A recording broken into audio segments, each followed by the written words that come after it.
So I've got this level covered with a layer of, I think 320 sandpaper or 400 sandpaper.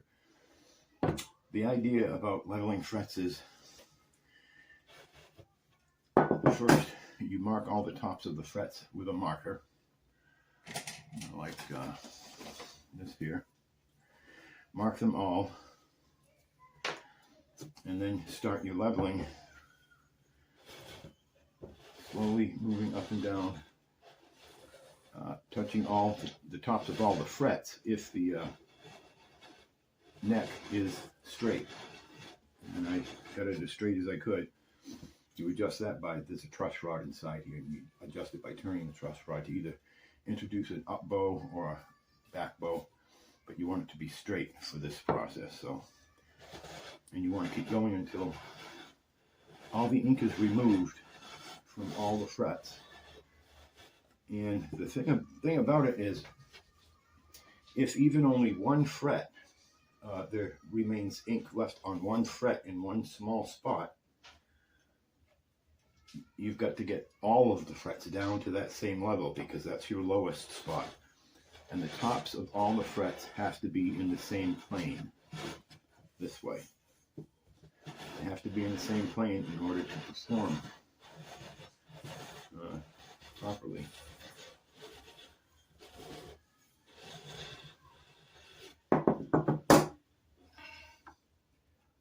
Okay, I can see here I've still got some ink. Actually, I can even re-ink it if I need to as I go. Everything else, all the other frets have been touched by the sanding beam, except for that one there. So they've all got to come down to the level of this fret here.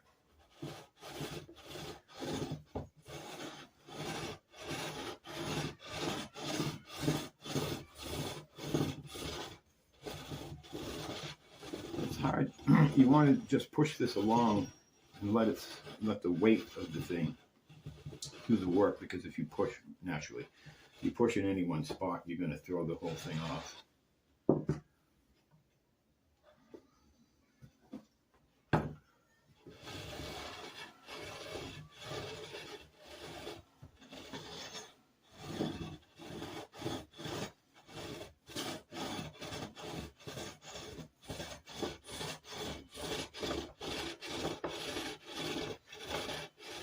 So that's all about, if you get that done.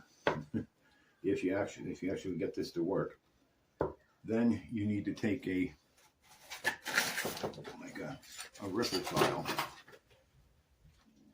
and now you've got the tops of the frets. They're all flat, and you don't want them flat. They have to be rounded, sort of an oval type shape, almost like a nose cone of a rocket. And the only way to do that is to do it by hand with a file and move across this way until the ink, you can see the ink disappearing, and you leave just a thin line of ink at the top of the fret. So you actually re-ink it for this process. I forgot to tell you that. So, but I'm not quite done with the sanding yet. But you would re-ink the frets and then go back over them one at a time with a file, leaving the tiniest sliver of ink you can possibly produce on the top of the fret. That's your polishing point. The very top of the fret you want to be rounded, as rounded as you can possibly get it, by leaving a tiny thin line of ink there. And I mean, it's only a little thicker than a hair. You do both sides naturally, and then you go over it with sandpaper, a couple of different grades of sandpaper, the higher grades, 600, 800, 1000, and you can do that all up and down the frets all at the same time, and that will hit all the tops of all the frets, and you'll have a nice polished surface. The higher the polish, the less resistance there is on the string and the less wear there is on the fret. So, but tone-wise, that's also important, the level of luster on the fret. That's why I usually go over it with 04 quadruple 04, you know that stuff. You can always get splinters in your fingers. Steel wool. So you go over it with, that's your last step, is the steel wool. I usually started with 400, 800, 1,000, and then steel wool on the tops of the frets. And get them to a mirror-like shine if you can. And that's it, then they're finished. Well, anyway, so I thought you might enjoy this not so quick video on why you've got to get all the frets, the tops of all the frets into exactly the same plane all the way across. Of course, there's a radius here too. The frets are curved this way. It's 12 degrees down here and 16 degrees up here in radius, or rather 12 inches radius down here and 16 inches up here. So you've got to follow that curve as best you can in everything that you do.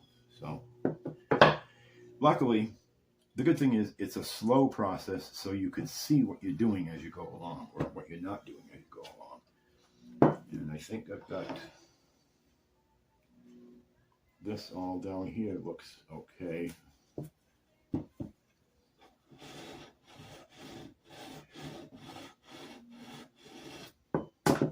There's a condition, and I don't remember what it's called, but from where the neck meets the body in here somewhere, there's a condition called something ramp, where the last several frets after the 12th fret tend to ramp upward this way when they're bolted to the neck.